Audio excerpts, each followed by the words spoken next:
Bonjour à tous, bienvenue dans cette nouvelle semaine de lecture avec un auteur que je vous présente assez souvent en ce moment. J'aime beaucoup sa plume, j'aime beaucoup les thèmes qu'il développe et du coup j'ai voulu revenir sur un de ses romans qui est plus ancien, on va dire, hein, que ceux que je vous ai présentés jusqu'à maintenant. Et il s'agit de Welcome Reset de Régis Chaperon. Et franchement, c'est vrai que chaque lundi, j'ai une chronique à rédiger. J'aime bien faire ça. C'est la lecture de ma semaine passée. Et c'est vrai que j'ai l'impression que autant sur cette émission que sur notre blog, cet auteur devient un incontournable. Et quand je vous assure que c'est percutant parce que je me suis retrouvée plongée dans un monde de cauchemar.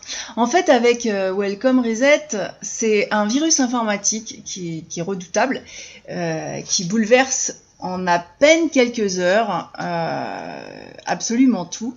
Et l'auteur nous embarque dans cette réalité terrifiante. Enfin, ça pourrait très bien arriver. En fait, c'est pas du tout quelque chose qui c'est pas tant que ça de la science-fiction. Et j'ai envie d'explorer avec vous les conséquences de cette catastrophe numérique. C'est vraiment une histoire qui est captivante et qui va vous tenir en haleine jusqu'à la dernière page. Et je me permets de dire, parce que c'est pas un spoil, que je vous assure que la dernière phrase vous laissera sur le cul et que vous vous demanderez ce qui se passe ensuite. C'est admirablement bien développé. Et donc en écoutant cette émission, je suis sûre que vous allez mieux comprendre aussi les dangers des cyberattaques et l'importance de la sécurité informatique. J'espère que vous êtes prêts pour ce voyage qui va être palpitant au cœur du chaos numérique. Alors bon, j'ai découvert le roman parce qu'en fait, c'est probablement l'un des premiers romans qu'il a écrit. Et à chaque fois que je regarde sa biographie, en fait, ce roman ressort toujours et j'ai eu la curiosité de le lire. Et j'ai trouvé que l'auteur explore vraiment avec brio les conséquences d'une situation apocalyptique sur notre société contemporaine. Alors, évidemment, un virus informatique qui s'échappe, qui bousille tout, les banques, les distributeurs automatiques de billets, le puits de chauffage, tout d'un seul coup devient totalement inopérant et les repères habituels volent en éclats. Ça laisse place à une dystopie où la défiance, je vous assure, ça règne et la survie devient le seul impératif. Et d'ailleurs, j'ai aussi énormément été sensible à la façon dont les personnages, les différents personnages, se retrouvent dans cette survie. C'est assez intéressant parce qu'il n'y a pas une solution, mais des solutions. Et c'est vrai que il y en a une que j'aime particulièrement. Ceux qui liront ce livre sauront immédiatement laquelle. Et au-delà de cette... il y a une trame narrative qui est captivante, mais l'auteur interroge également le lecteur sur les fragilités de notre société ultra connectée et sur la dépendance excessive aux technologies. C'est vrai que... je réalise qu'il y a des petites choses dans la société d'aujourd'hui, à part de m'isoler totalement, je ne peux pas me séparer, pourtant c'est des trucs, ça m'enquiquine. Mais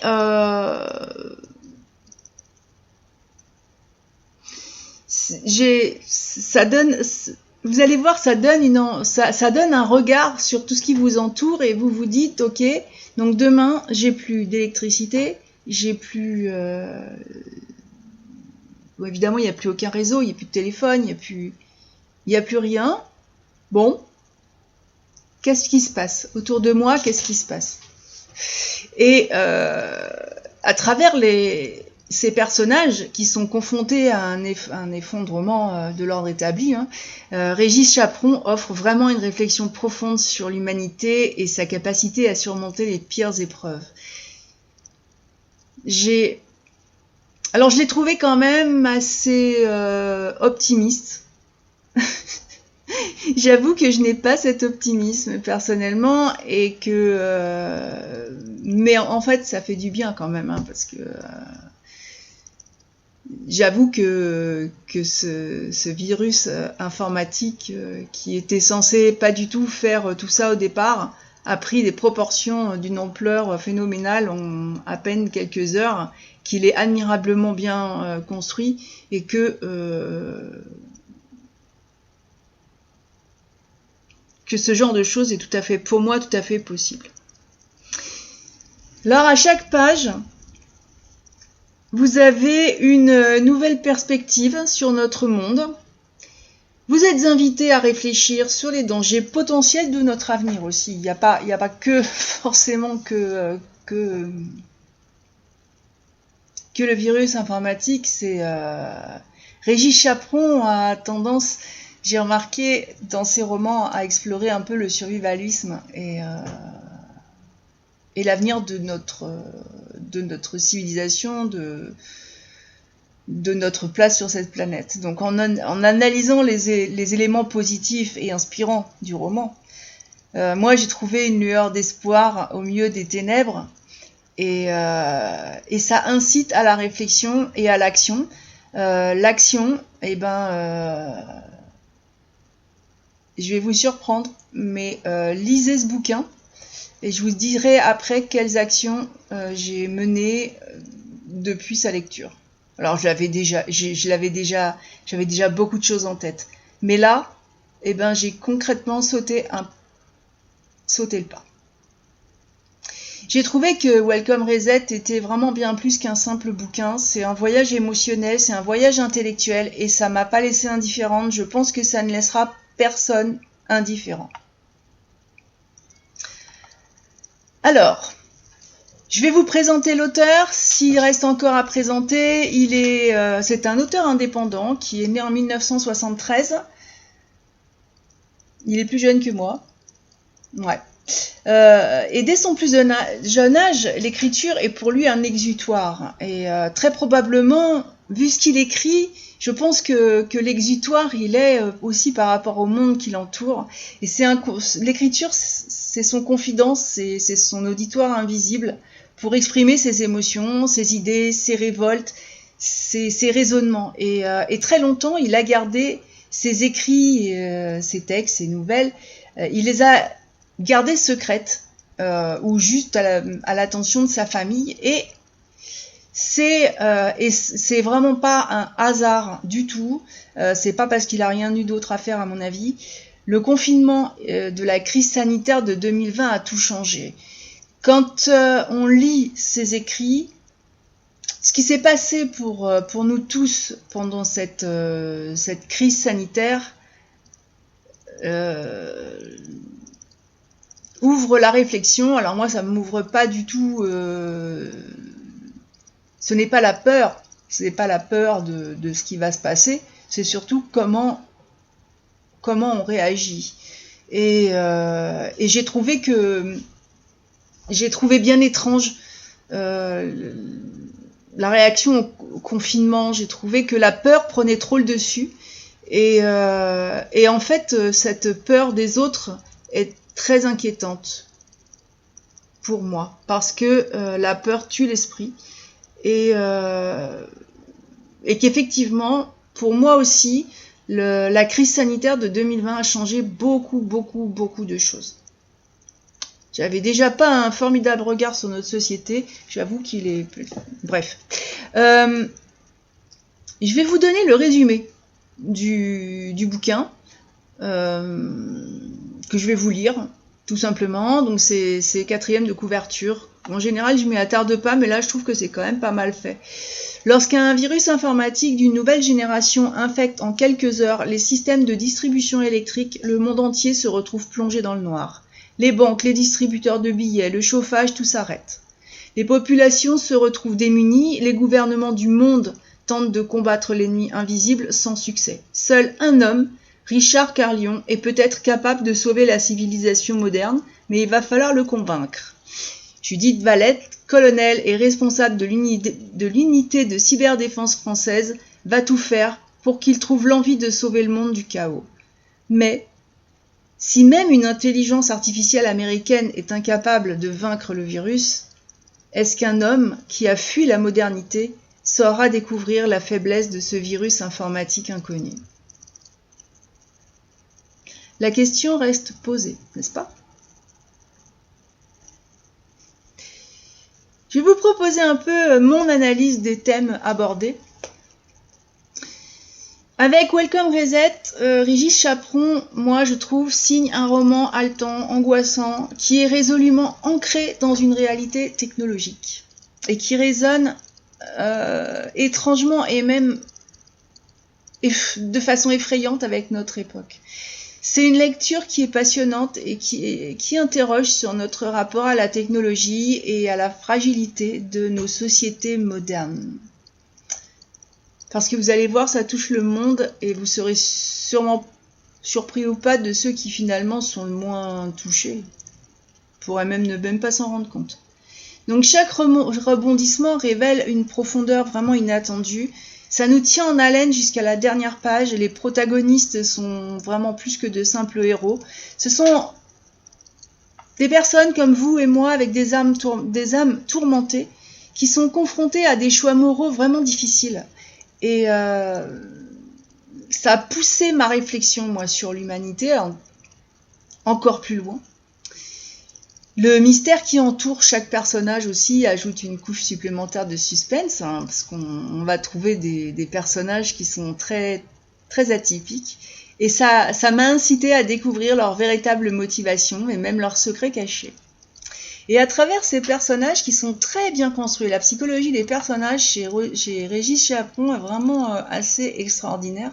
L'auteur explore avec subtilité des thèmes qui sont puissants sur notre nature humaine et bien sûr la technologie, le pouvoir.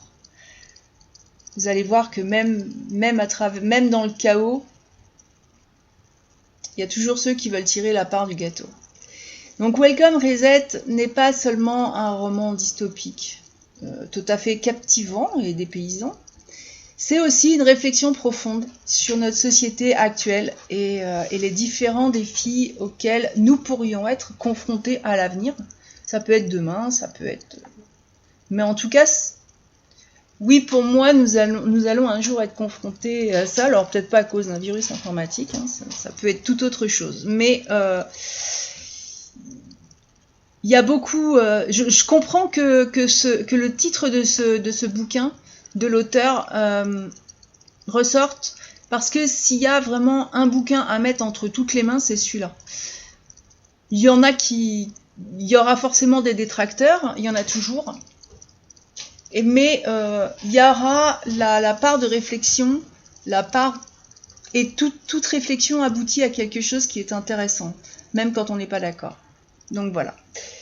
Et je m'arrête là pour les horreurs de ce qui peut arriver, pour vous parler de mon analyse des éléments positifs et inspirants du roman. J'ai été plongée dans aussi de nombreux éléments positifs, très inspirants,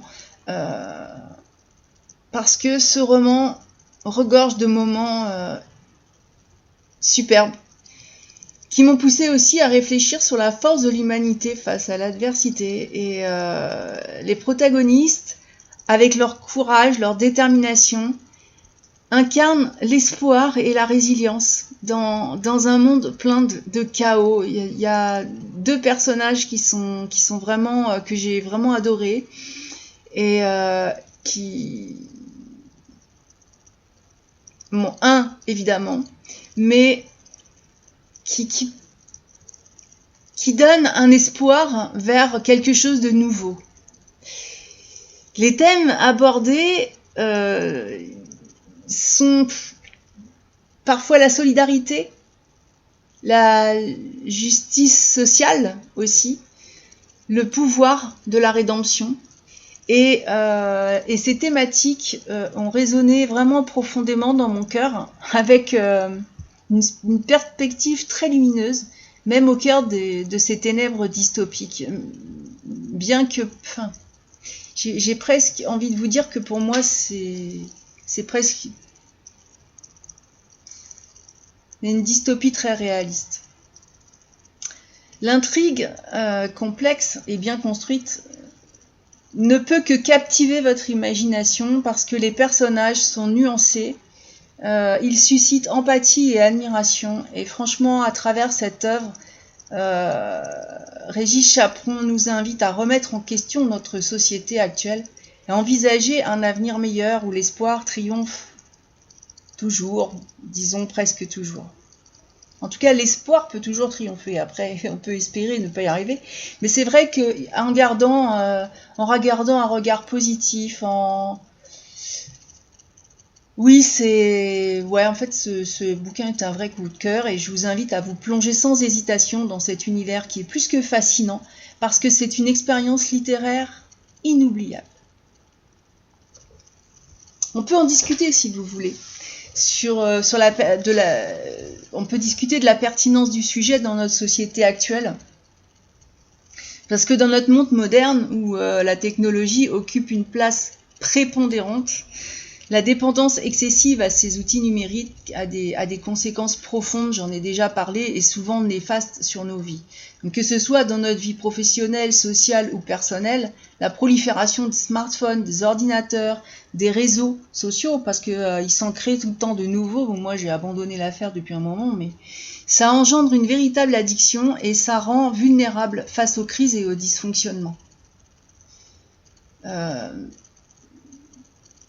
Comme ce n'est pas forcément le sujet, je ne vais pas le développer, mais en tout cas, cette crise qui est provoquée par le virus informatique dans le roman illustre de manière vraiment saisissante les dangers de cette société hyper connectée, où une défaillance qui est moindre en fin de compte des systèmes informatiques va entraîner un effondrement mais total et complet de nos infrastructures. Dis donc, Angélique, de nos infrastructures essentielles. Et cette dépendance à la technologie nous rend vraiment aveugles aux risques qui nous entourent. Et parce que il y a des risques énormes. On est exposé à des à la vulnérabilité. Qui est très inattendu. Je vais donner un exemple bête, mais en ce moment, bon, comme j'habite dans un coin reclus, ils installent la fibre. On a, alors déjà, il y a ceux qui l'ont déjà, trouvent que ça fonctionne pas, et en plus, ça fait dysfonctionner tout le reste. Parce que moi, n'ayant pas ADSL, je reste sur une petite tour 4G.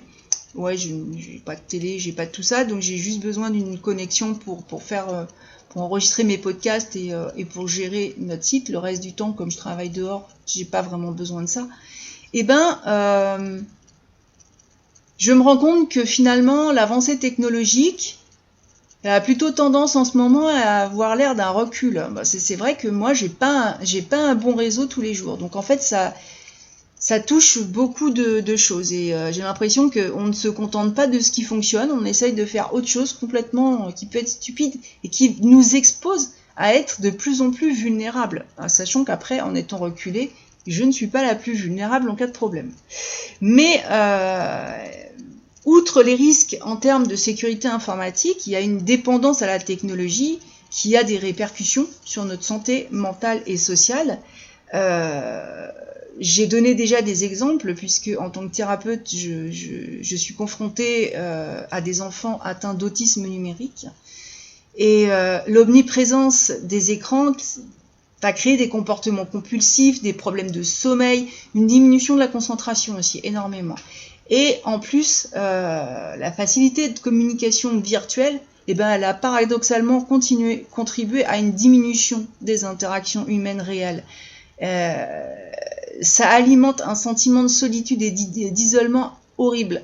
Parce que ce sentiment de pouvoir se connecter à l'autre bout du monde à tout moment, en fait, derrière votre écran, vous savez jamais, il y a des tas de pseudos, il y a des tas de... Plus on utilise les réseaux, finalement, plus on s'expose, je sais pas quoi.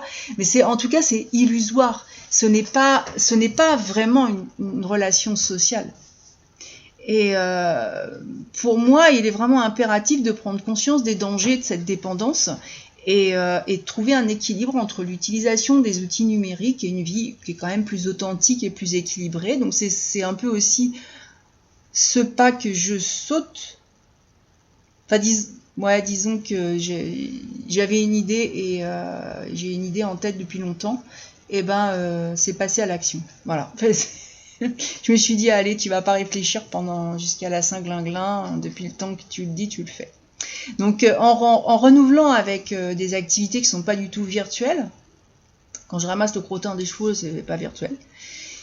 En limitant aussi notre temps d'écran, en favorisant les échanges en face à face, je suis sûre qu'on peut réduire les effets néfastes de cette dépendance et justement préserver notre bien-être, notre autonomie, tout en ayant cet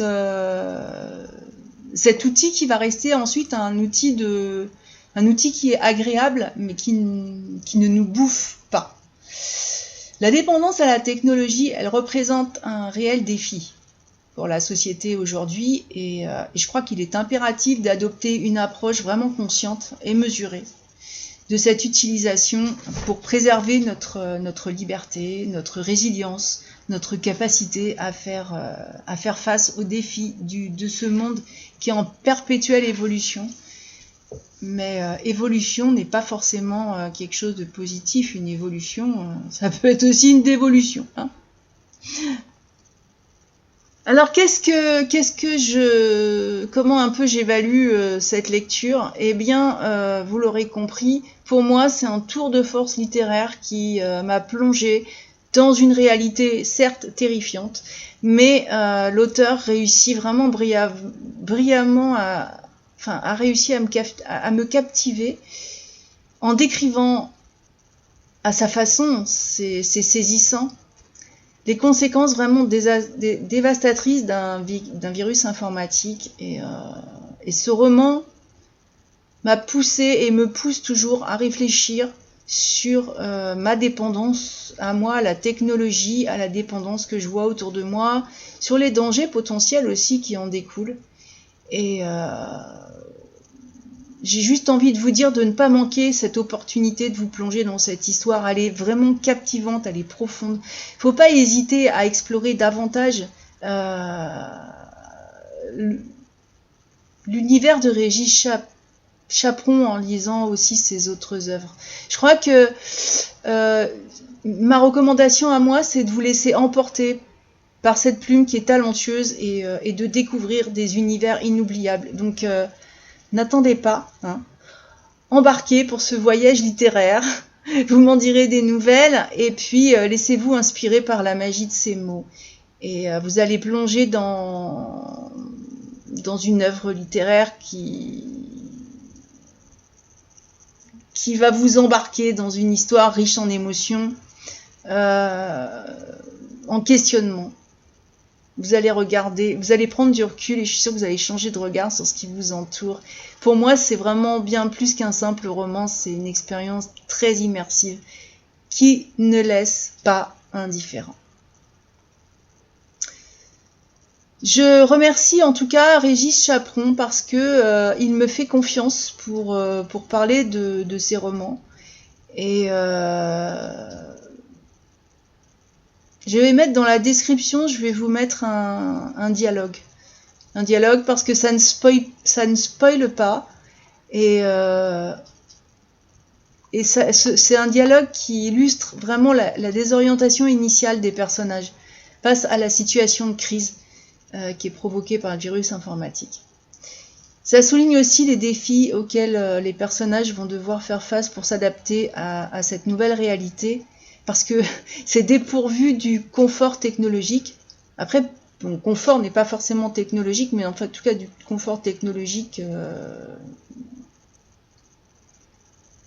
qui nous fournit, ce qui nous chauffe, ce qui nous permet de faire à manger, voilà. Donc très franchement, c'est un ordre mondial bouleversé. Je ne peux que recommander cette lecture à 200%, à 500%. Et moi, je suis prête à en discuter avec vous. Je crois que c'est aussi un sujet qui me passionne. Donc bon, l'effondrement de la société telle qu'elle est, et puis bien d'autres choses dont on reparlera un peu plus tard. En attendant, je vous souhaite une très bonne semaine et je vous dis à la prochaine!